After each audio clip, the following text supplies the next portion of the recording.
میں عمر صدیق صاحب کو بھی کہوں گا، آپ الٹے بھی لٹک جائیں، جب تک آپ اپنے فرقے کی ملت پہ نہیں آتے نا، یہ کبھی بھی آپ کو ایکسیپٹنس نہیں دیں گے.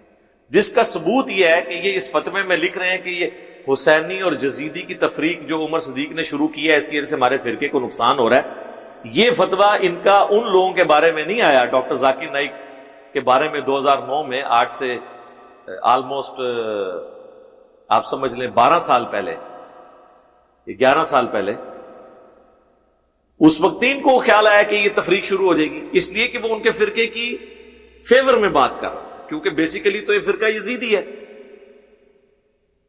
جب ان کے حق میں بات ہو رہی ہو، پھر ان کو کوئی خیال نہیں آتا یار حسین علیہ السلام کا تو مرتبہ زیادہ ہے، ہم کوئی بات کریں. لیکن اگر کوئی کہہ دے کہ جی یہ جو جامعہ ترمذی کی حدیث ہے، مسند احمد میں، المستدرک للحاکم میں، الحسین منی وانا من الحسین، حسین مجھ سے ہے، میں حسین سے ہوں، اس کی وجہ سے ہم اپنے آپ کو حسینی کہتے ہیں.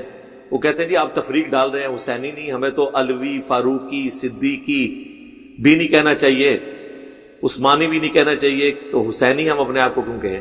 تو میرے بھائی اگر آپ یہ کہتے ہیں آپ کو علوی، عثمانی، صدیقی اور فاروقی نہیں کہنا چاہیے، تو ہم اس حق میں بھی نہیں کہ اپنے آپ کو حسینی کہا جائے، تو سلفی کیوں کہتے ہو اپنے آپ کو؟ ایک ایڑا ابا جے تھوڑا، ہاں کیا رسول اللہ سے نسبت ہے اس لفظ کو؟ تم نے اسی فتوے میں لکھا کہ محمدی ہیں ہم، تو سلفی کیوں لکھتے ہو؟ تمہارے سارے ابے سلفی کیوں لکھتے ہیں؟ ادھر نہیں تمہیں خیال آیا کہ تم امت میں تفریق ڈال رہے ہو؟ یہ سلفی کیا حضرت ابو بکر کی نسبت ہے، عمر کی نسبت ہے، عثمان کی ہے؟ اور یہ یاد رکھیے گا، یہ سلف جو ہے نا صحابہ کو نہیں کہتے ہیں، نہ یہ صحابہ کو سلف مانتے ہیں. یہ سلف ان بزرگوں کو مانتے ہیں جن کے فتووں کو یہ لے کے چل رہے ہیں. ابن تیمیہ کو سلفی، یہ ان کی نسبت سے ان کو سلف مانتے ہیں. ان سے پہلے بھی ان کو جو ان کے بزرگ محدثین میں ایسے لگتے ہیں نا، جنہوں نے ان کے فرقے کے حق میں فتوے دیے، ان کی وجہ سے یہ اپنے آپ کو سلف کہتے ہیں. اگر یہ سلفی سے مراد صحابہ کو مانتے ہیں تو ہم آپ کو ٹیسٹر لگا دیتے ہیں. سب سے بڑے سلف تو ہمارے کون ہوئے؟ صحابہ. سلف جو آگے گزر چکے مر کے، ان کو سلف کہا جاتا ہے. ہم خلف ہیں، ہم پیچھے آ گئے، فاتحہ خلف الامام، امام کے پیچھے. تو صحابہ سے بڑا تو سلف کوئی نہیں ہے نا. پھر ہمیں آپ سلف کا آپ کو فارم بتاتے ہیں. اگر آپ کہتے ہیں ہم سلفی ہیں، تو آپ جو اصل سلف ہے نا، ان کا فارم امت کے سامنے رکھیں. صحیح بخاری میں حدیث ہے حضرت عمار ابن یاسر کے بارے میں. عمار ابن یاسر وہ ہیں جن کے بارے میں صحیح بخاری میں حدیث ہے کہ عمار کی زبان کو اللہ تعالیٰ نے شیطان سے محفوظ کر دیا. اس سے بڑی کوئی فضیلت ہو سکتی ہے؟ وہ زبان جو شیطان سے محفوظ. سنن نسائی میں حدیث ہے عمار سر کے بالوں سے پاؤں کے ناخنوں تک لبالب بھرا ہوا ہے ایمان سے. 2 سرٹیفکیٹ. تیسرا سرٹیفکیٹ جو بچپن سے ہمیں پڑھایا جاتا ہے کہ اسلام کے پہلے شہداء عمار ابن یاسر کے ماں باپ ہیں. ماں باپ کو تو شہید بتایا گیا ہمیں بچپن سے، عمار کو کس نے مارا اور کیوں مارا یہ کبھی بتایا گیا؟ اگر یہ اسلام کے شہداء بتانے پہ ہی اتنے مخلص تھے تو عمار کے ماں باپ کو تو شہید بتایا. عمار ابن یاسر جو خود شہید ہوئے، ان کو کس رضی اللہ عنہ نے، کس رضی اللہ عنہ کے کہنے پر اس رضی اللہ عنہ کو شہید کیا یہ بتایا؟ عمار ابن یاسر کا جلوس کبھی نکلا ان کی شان میں؟ نہیں. مارنے والوں کو بھی پتہ ہے. مسند امام احمد میں ابو الغادیہ نام کا پورا چیپٹر ہے رضی اللہ تعالیٰ عنہ. ہم تو احترام سے ہی نام لیں گے، صلح حدیبیہ کے صحابی ہیں. انہوں نے عمار ابن یاسر کو شہید کیا اور پوری زندگی روتے تھے. وہ مسند احمد میں تفصیل موجود ہے، کیونکہ مسند احمد میں یہ حدیث ہے کہ عمار کا قاتل اور مال لوٹنے والا جہنم کی آگ میں ہے.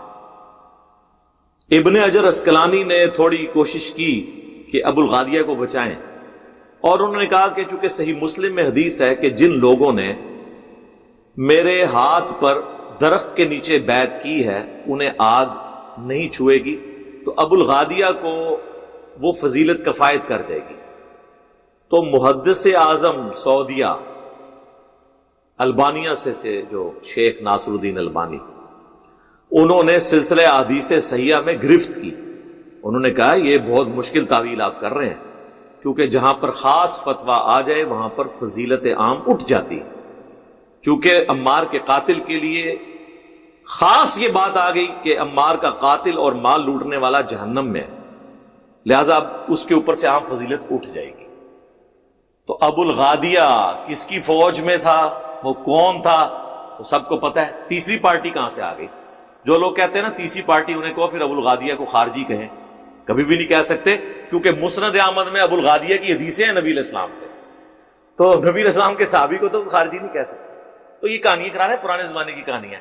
ہمارے پمفلٹ میں ہر چیز موجود ہے. تو بحث بڑی لمبی ہو جائے گی، بڑی دور تک جائے گی. میں صرف اس کو کنکلوڈ کروں جو گفتگو میں کر رہا تھا. تو عمار ابن یاسر جن کی اتنی فضیلت ہے، وہ سلف نہیں ہے. سلفی لکھنا ہے تو پھر ان کے فتوے بیان کرو.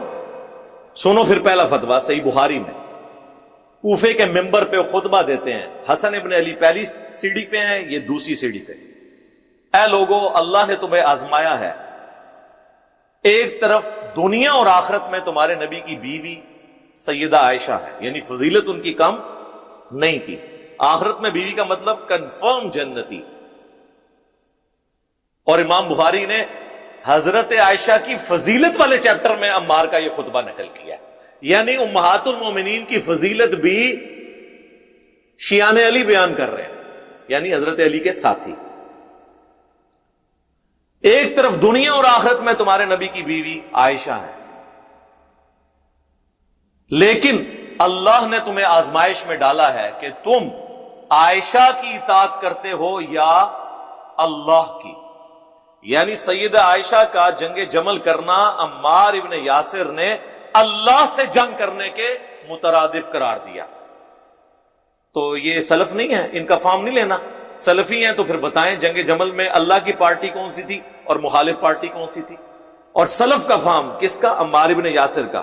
آپ کے سلف تو آپ کے اپنے بنائے ہوئے ہیں، میں تو اس کو سلف کہہ رہا ہوں جس کی زبان کی گارنٹی صحیح بخاری میں نبی علیہ السلام نے خود دی کہ ان کی زبان سے حق جاری ہوتا ہے، شیطان سے محفوظ ہے. یہ تو ہمارے چھوٹے چھوٹے الفاظ کو لے کے بیٹھے ہیں، جی اس نے کہہ دیا بدبخت، وہ حدیث میں موجود ہے. میں نے تو اس کے لیے نرم لفظ استعمال کیا تھا، ظالم. ان کو ہضم نہیں ہوا. یہاں تو اللہ سے جنگ آ گئی. اب کیا کریں گے؟ سلفی ہو تو پھر کہو عمار ابن یاسر کا فہم یہ ہے. اہل صفین کے بارے میں بھی سن لیں، سنن کبریٰ البیہقی میں موجود ہے. عمار ابن یاسر نے کہا کہ اہل صفین، اہل شام کو کافر نہ کہو.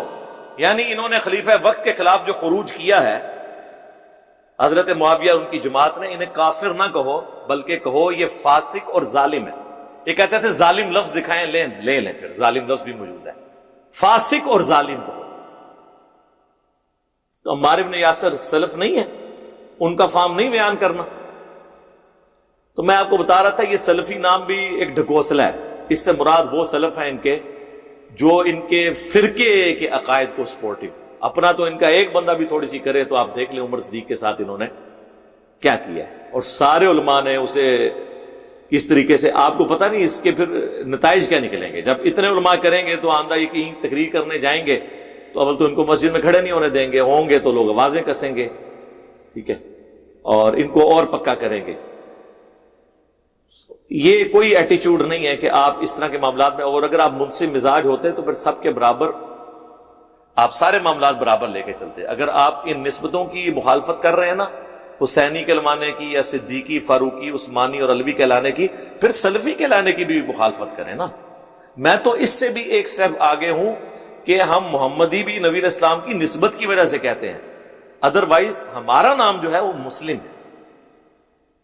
سورۃ الحج میں آیا ہوا سماکم المسلمین من قبل وفی ھذا. ابراہیم علیہ السلام نے ملت ابیکم ابراہیم ہوا سماکم المسلمین من قبل وفی ھذا، پیروی کرو ابراہیم کی ملت کی جس نے قرآن کے نزول سے پہلے تمہارا نام مسلم رکھا اور اس کتاب میں بھی اللہ نے تمہارا نام مسلم رکھا. تو مسلم ہمیں کہلوانے میں فخر محسوس کرنا چاہیے، بجائے یہ کہ ہم، اور یہ آپ کو بتاؤں، یہ محمدن کی ٹرم بھی جو زیادہ استعمال کی نا مسلمانوں کے لیے، یہ انگریزوں نے کی تھی. محمدن، انگلش میں محمدن، یعنی یہ محمد کے فالو ہے. ہم نبی علیہ السلام کو اپنا پیغمبر اور رہنما مانتے ہیں، لیکن ہم اسلام کا بانی نہیں انہیں سمجھتے. اسلام کا بانی اللہ ہے، اور ہزاروں پیغمبر جو اللہ کی وہ دعوت لے کے روئے ارض پہ آئے، اور ان میں سے آخری پیغمبر محمد رسول اللہ ہے صلی اللہ علیہ وآلہ وسلم. یہ کوئی پائنیئر نہیں ہے اسلام.